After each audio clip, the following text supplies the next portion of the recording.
1 minute remaining.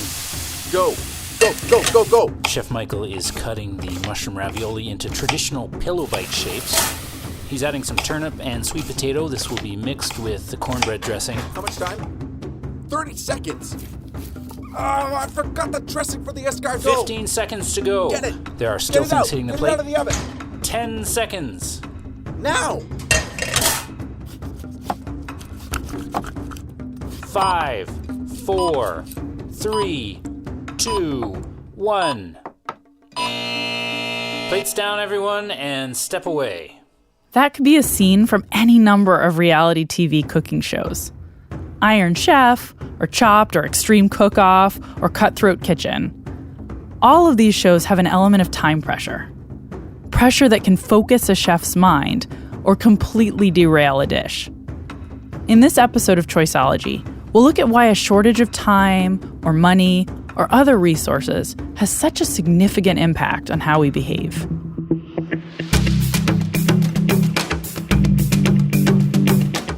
I'm Katie Milkman, and this is Choiceology, an original podcast from Charles Schwab.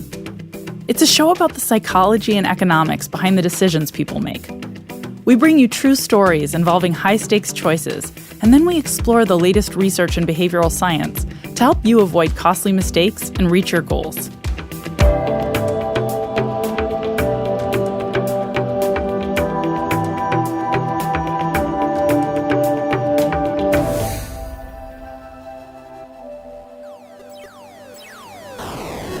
So Yar's Revenge was my first game. This was my first assignment at Atari. I'd only been there a couple of days. This is Howard Scott Warshaw. In the early 80s, I was a video game developer at Atari. Howard was a talented developer with a knack for creating rich worlds for his games. So with Yar's Revenge, when you plug it in, you're going to see a very colorful strip in the center of the screen. It's a glittering, colorful mass, which I put in because it was good eye candy. And what you're seeing there is the eviscerated remains of the planet Razak 4. And what's going on in the game is you are represented by a fly-like creature called a Yar. And Howard had created a very detailed backstory for Yar's Revenge, which captured players' imaginations. To create the weapon, and then you have to guide, aim, and fire the weapon appropriately and try and catch the monster. And if you do, you get the first full-screen explosion in the history of video games. That game took approximately 7 months to develop, another 5 months to release, because it was the most tested game in Atari history for a variety of reasons. 12 months to develop and test the game before it was released to the public. File that timeline away, because as great as Yar's Revenge was, it's not the main reason we wanted to talk to Howard. There's another game that he worked on that had a slightly different outcome for Atari. After the success of Yar's Revenge, Howard was given a new high-profile assignment to design a game based on the blockbuster Steven Spielberg movie, Raiders of the Lost Ark. It was the first video game based on a movie. Raiders was in development for about 9 months. It was a complex project on a tight timeline, but Howard managed to create another successful title for Atari. It was the next Spielberg title that would really ratchet up the pressure. Steven Spielberg did a movie called E.T. This movie was huge. It was really a remarkable motion picture, and it became, I think, the best-selling motion picture of the time. You probably know E.T., the extraterrestrial, the story of a gentle alien trying to find his way home from Earth. It was the highest-grossing movie of 1982, raking in over $790 million at the box office. E.T. was a huge, huge movie at the time. It was one of the biggest movie properties out there. And Atari, seeing themselves as the biggest game producer at the time, thinking, oh, we've just discovered this amazing idea of licensing movie properties for video games. So they decided we've got to have E.T. and make a game for it. But the negotiations kept dragging on and on and on and on, and it went like crazy for a while. But Atari ultimately sealed the licensing deal for E.T., the video game. So now, once you have the rights, all we have to do is make the game. That's the way management would think. Sounds straightforward. Atari had done this before. They could do it again. But then came the production timeline. It was deemed that if we wanted to have things available for the Christmas market, which means on shelves sometime early in November, then the game has to be delivered to manufacturing September 1st. And I got a call asking me if I would be willing to hold for the CEO of the company. And I said, sure, he signs my checks, I will definitely hold for him. And he comes on the phone, says, Howard, we need ET and we need it for September 1st. And I realized this was just 5 weeks away. And I thought about it a second. I said to him, he says, can you do it? Can you deliver the game for September 1st? And I said to him, absolutely I can. 5 weeks to design and code a video game? Remember, the timeline for the previous game was 9 months. 12 months total for the game before that. So Howard had to quickly rethink his approach. When it comes to designing a game to be done in 5 weeks, you don't think up a typical 6-month game and try to do that in 5 weeks because that's suicide, right? So I thought about what kinds of things can I do? What kind of things can I do quickly, developmentally on a computer that will deliver a game? And what I came up with was a treasure hunt concept. And that's the idea of E.T. essentially goes on a scavenger hunt in the movie to put together and cobble together the pieces of a phone that he uses to call his buddies to come pick him up. A simple premise, and one that tapped into the iconic storyline of E.T. desperately trying to phone home. Howard began to imagine how the game would look and feel. So when you start the game, a spaceship comes down and drops you off. You're E.T. and you are now stranded on this planet. That's like a cube. And you're in the forest, which is at the top of the cube. The bottom of the cube is like civilization. That's where Elliot's house and the FBI headquarters and the science lab are. And then the other 4 sides in between, that's all fields of pits. Your goal is, when you land, is to run around and find phone pieces which are scattered randomly around a whole bunch of different pits. When you have all the pieces together, now you have to go and find a place from which you can transmit your call safely. And that was the design that I felt I could deliver in 5 weeks. Designing a game to be done in 5 weeks is one thing. Actually doing a game in 5 weeks, that's another thing entirely. It forced me to pose the interesting question to myself, how do you make yourself absolutely maximally productive? So naturally, everything in my life fell away because all there was going to be for 5 weeks was me working on the game, and that was it. So I had a development system moved into my home. Now, if I was at home or if I was at work, I was never more than 2 minutes away from actually entering code and doing it. On average, I would say I was pulling 16 to 18 hours a day. Needless to say, Howard was hyper-focused on the task at hand. Now, an interesting thing that goes on when you're a programmer is just because you're not at a computer doesn't mean you're not programming in your head. I can literally write code in my head and debug it and work on it. There was one time in particular, I remember, where I was driving home from Atari, and I was really coming up with a solution to something I'd been thinking about for a little while. I thought, oh yeah, this is how you do that. And I'm riding along, composing the code in my head, verifying it. I know it's going to work. I'm pretty excited. I'm pretty stoked. And I look up ahead a little bit, and I can't help noticing that I'm approaching an intersection, and the cars, in the other direction, in the cross direction, they're starting to pull out into the intersection. I'm thinking to myself, well, that's weird because I'm coming up the intersection. I have every intention of driving right through, and those cars are going to be in my way. That's going to be a problem. And then I thought to myself, if they have a green light, I probably have a red light.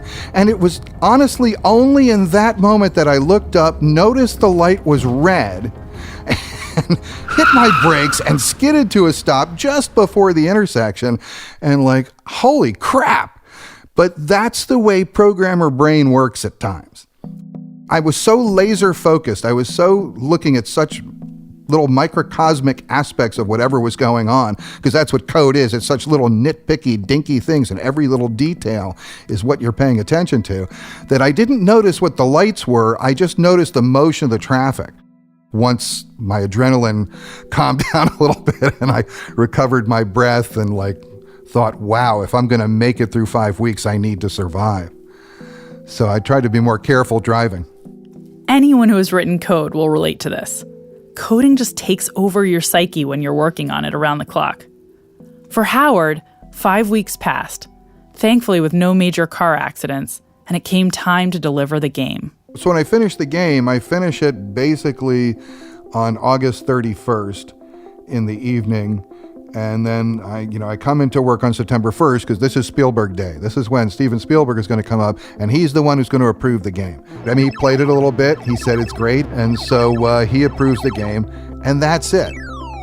He did it. Howard had pulled off the impossible. He had developed and delivered a major title for Atari in 5 weeks. It had been finished. It had been done and delivered.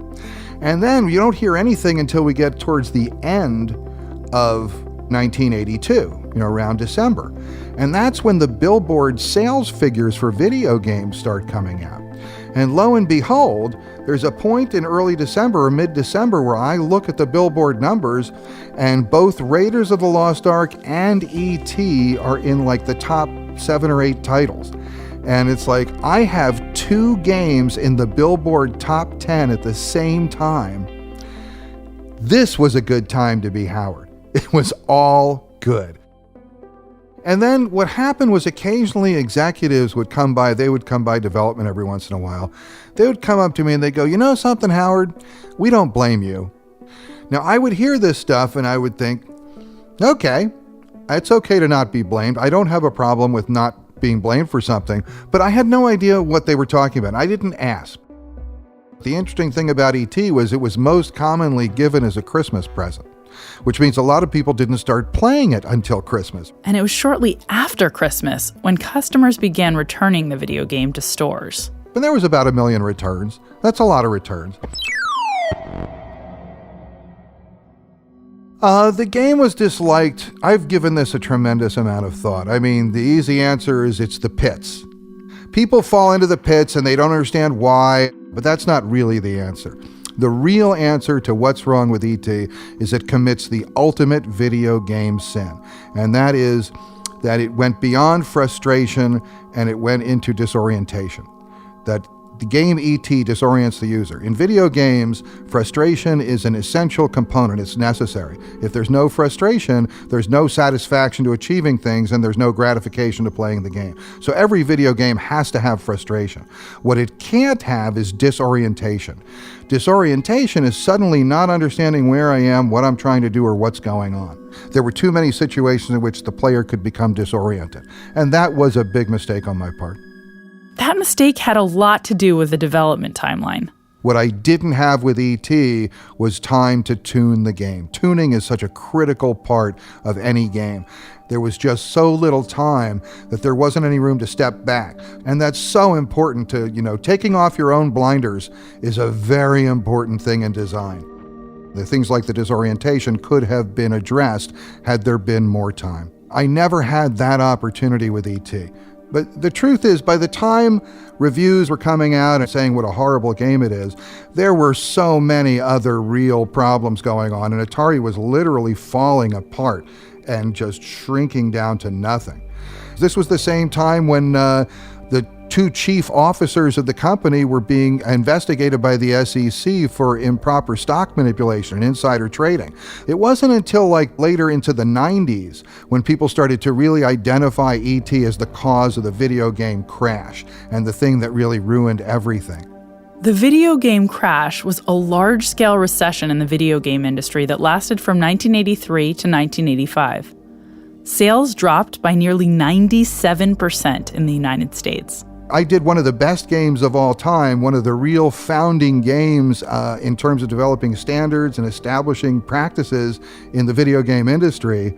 But the game that I'm really noted for is the one that supposedly destroyed the industry. The E.T. game had failed so completely that Atari was stuck with hundreds of thousands of unsold or returned game cartridges. The company decided to bury the inventory in a dump in New Mexico. Howard's reputation as a designer of what some would call the worst commercial video game ever would haunt him for years. But time passed, and classic video game fans eventually began to see the story in a new light. On April 26, in 2014, there was the big dig in Alamogordo, New Mexico, where supposedly all the ET cartridges were buried. And so I was there with the film crew and with all the other people, and literally 400 or 500 fans who had shown up in a garbage dump in the middle of a dust storm to see what we're going to find. And that was a very interesting time, very interesting day. And it was a tough day. It was an arduous day. There was a lot of anticipation, a lot of weird feelings. And ultimately, they did find it. I never thought they would. I never believed any of the stuff was there. But when the thing did come up, when it finally came up and came out of the ground, I was overwhelmed emotionally. I really was. And they asked me to comment, and I could barely choke the words out. And I realized in that moment that this little thing that I did in 5 weeks over 30 years ago was still generating entertainment, and I felt such an incredible sense of success in that moment that I had reached so many people and provided a moment, a great moment for a lot of people.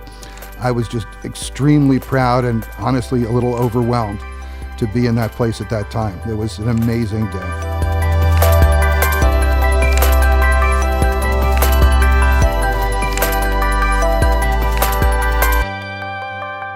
Howard Scott Warshaw is a practicing psychotherapist in Silicon Valley and a former video game developer for Atari.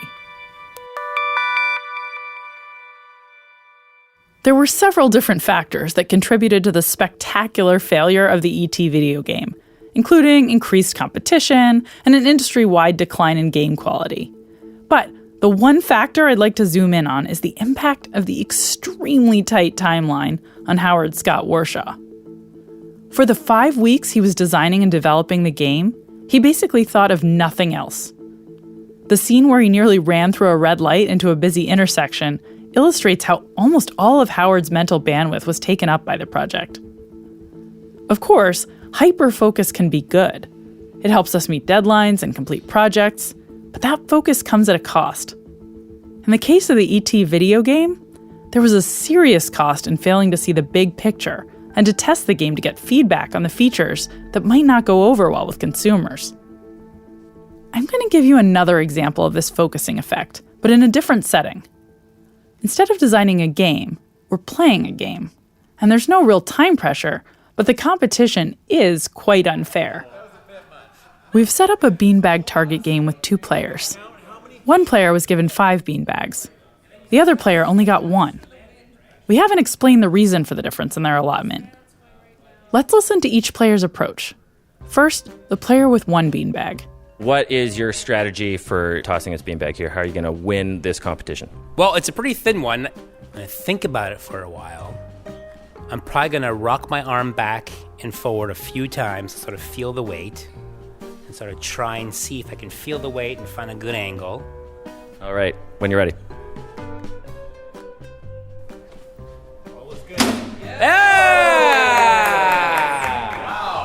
Well, if the target is like a clock, it's like at 2 o'clock, and it's, I don't know, 3 inches from the center.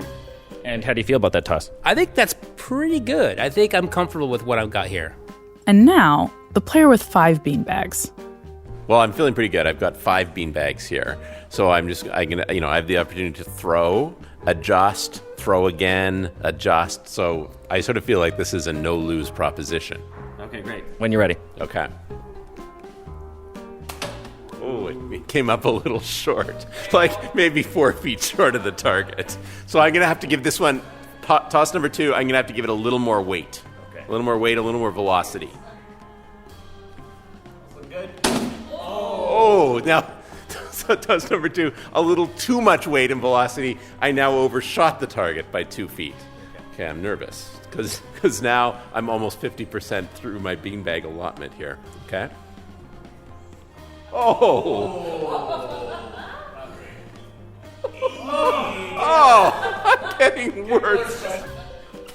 Oh! I'm humiliated. I had 5 chances, and I lost. How close did you get to the target with your best shot? Not even close. I'm not even on the, 2 feet. My closest was 2 feet. My furthest was like 5 feet.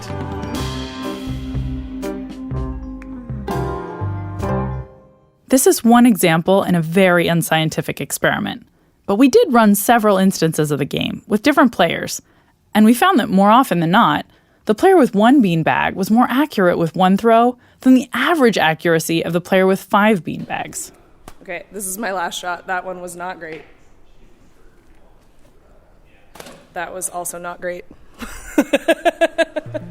In the story about the E.T. video game, Howard Scott Warshaw was seriously short on time to complete a complex project.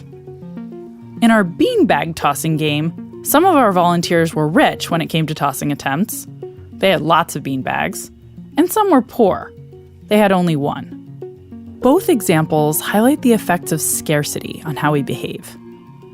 Howard was so time-starved that he experienced tunnel vision. His hyper-focus on getting the game completed by an unreasonably tight deadline meant that he missed things. He was too focused to step back and see the bigger picture, to anticipate how users would interact with the game, or even to test the game properly and get outside feedback. Our beanbag game highlights another important thing about scarcity, though. Hyper-focus can be good. The volunteers in our experiment who had a scarcity of beanbags were much more careful about how they used them.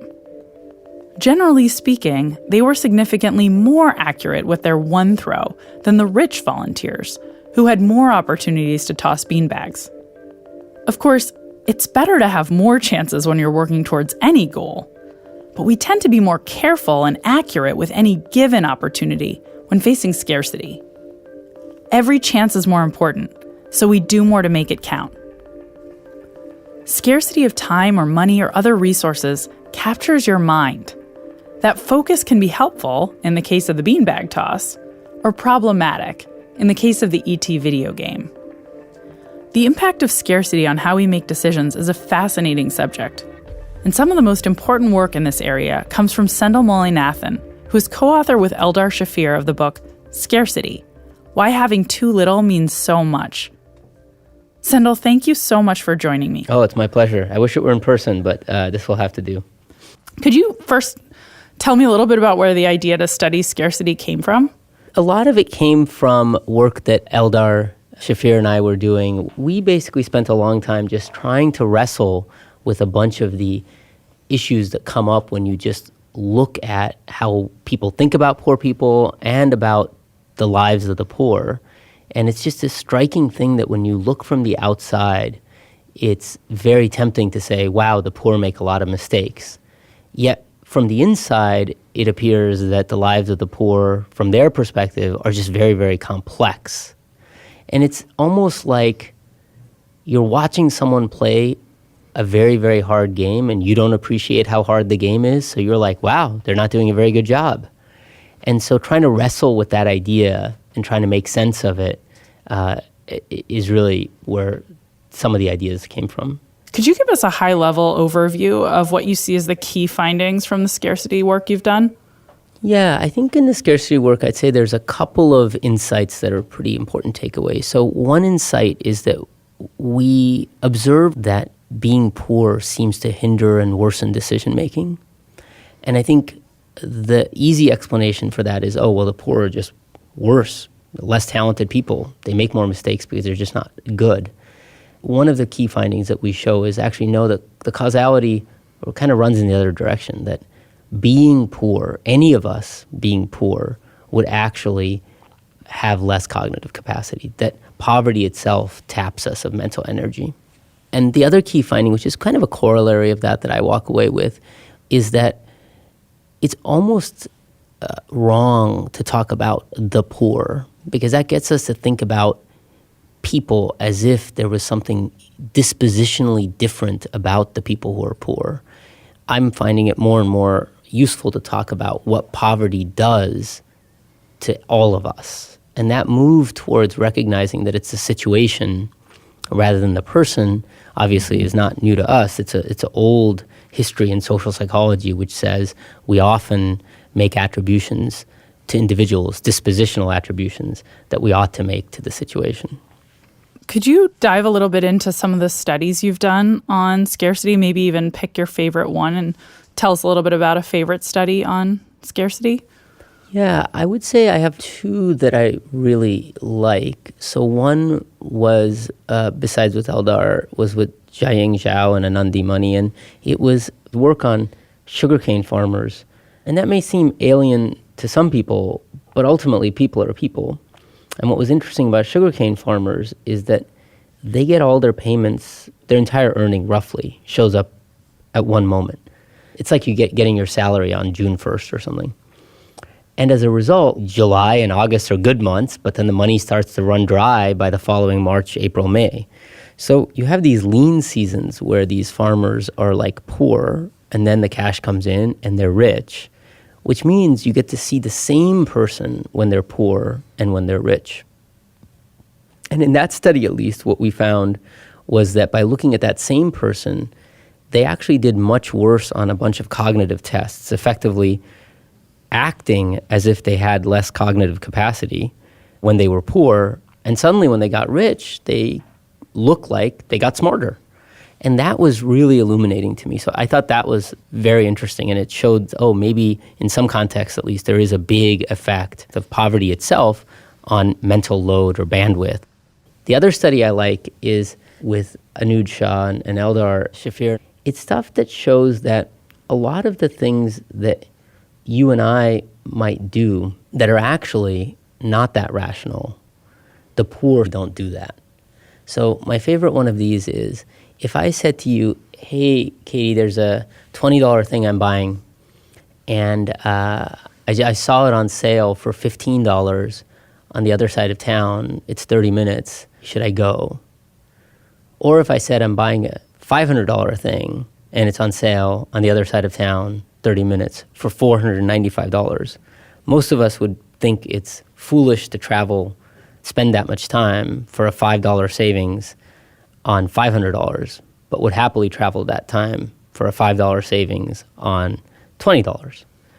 And that's because we think in percentages. Wow, 5 on 20 is a big saving. 5 on 500 is not a big saving. But of course, that's foolish. You're not saving a percentage. You're still only saving $5. What's interesting is that's the kind of study you can do on pretty much any well-off population, undergrads, MBAs, whatever, and you'll find it. But you do that same thing on the poor, and they don't show it. They act totally rationally, or at least much closer to rationally. They say, oh, $5 is $5. And I like those studies because it's a nice reminder that while poverty taxes the mind because it puts a lot on your plate, the poor also have developed an expertise because they actually need to focus on dollars because dollars matter. Those two, for me, are the double-sided effects of what poverty brings. Given that we all face scarcity to some degree in our lives, or most of us do, even if it's not poverty, what kind of advice do you have based on this research you've done on how we can avoid bad decisions when we face different kinds of scarcity? For people who are not poor, but people who are, say, time poor, I think one of the biggest insights that I have started implementing is that we often think that we're in the business of time management, which I think is highly misleading. I think we're actually in the business of bandwidth management. And bandwidth operates according to different rules than time. And I actually think even the calendar is itself a very bad user interface because it plays to this kind of misperception. Because here's an example. If you see your calendar and you say, wow, I've got 45 minutes free right here, I'll just put in a meeting right there. What you're thinking is, yes, I can show up at that meeting and be there and be present physically. But can you be present mentally? Do you need to be present mentally? Is this a meeting where you just need to show up and give 25% of your bandwidth? Or is this a meeting where you need 100% of your bandwidth? If it's 100% of your bandwidth, what were the meetings before it? Maybe there was a meeting before it that was going to create a bunch of anxiety and a bunch of overload that's going to carry on to the next meeting. That bandwidth doesn't just switch like time does. You need to think of arranging your time not like you might arrange your pantry where, oh, can I squeeze this thing in here? But instead, arranging your time like you might arrange artwork on a wall. Does this actually fit conceptually next to this thing? Not can I squeeze it in? And that way of arranging time totally changes things. So you might, for example, say, oh, What I really need to do is to find my high bandwidth meetings and build my calendar around them and make sure that when I arrive at those meetings, I have a lot of bandwidth for it. And the rest can slot their way in. That's an example of a thing that I often do. Thank you for doing this. I so appreciate you joining me, Sendhil. Well, this was fun, Katie. Thank you. Sendhil Mullainathan is the Roman Family University Professor of Computation and Behavioral Science at the University of Chicago Booth School of Business. He's also a co-author of the book Scarcity, Why Having So Little Means So Much. There's a link to the book in the show notes and at schwab.com/podcast.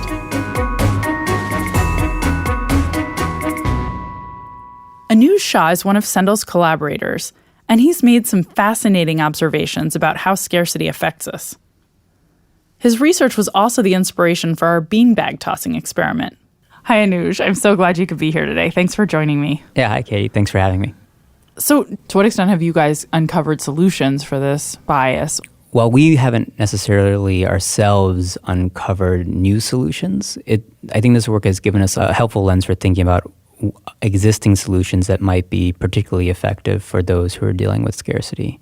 Reminders, for example, are very effective at getting people to save. And one reason now that we can appreciate why that is because when you're dealing with a limited budget, whether it's money or time, you get really focused on some problems, and those reminders sort of help you reset what you're thinking about, or they put something on your radar that might have slipped off. That's a great example. I like that a lot. And so there's one more from the financial domain as well. So people often wonder, well, payday loans are super expensive. And why is it that people are taking these loans? Surely if we just communicated the cost of these loans, then that would help people understand that they might not be a good deal.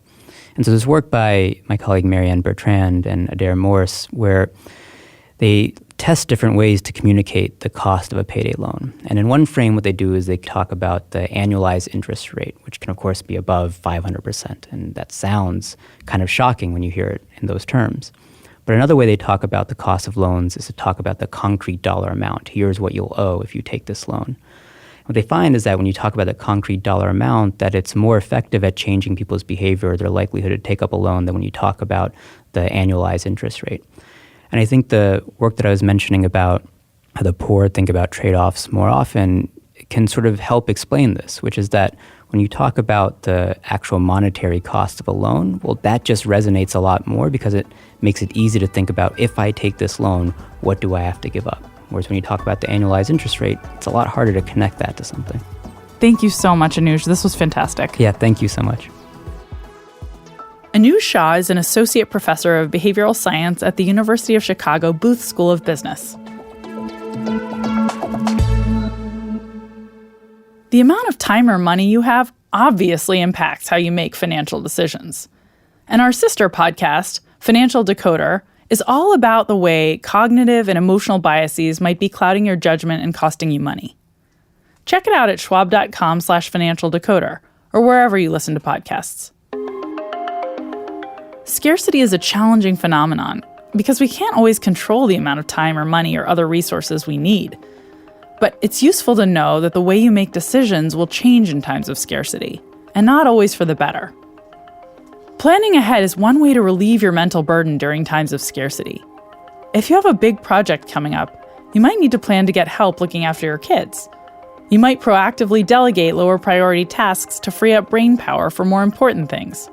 Making sure in advance that you have enough time for complex tasks, like completing tax forms, applying for your dream job, or finishing an important project at home or at work, can help ensure that you won't miss key steps. Anuj also made an incredibly important point about reminders. Typically, we can rely on our own memory and peripheral vision to keep us from missing important opportunities. But when we face resource scarcity, that really isn't the case.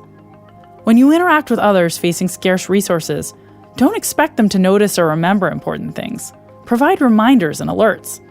And ask others to do the same for you, or set up systems that will remind you what needs to be done when.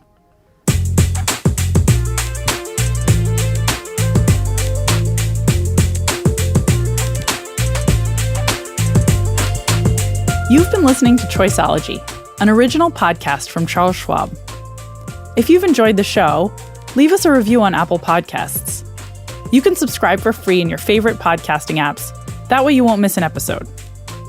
Next time, we'll explore how offering advice can have a positive effect on the person giving it, whether that person is a student, a parent, or a world-famous drummer. I'm Katie Milkman. Talk to you next time.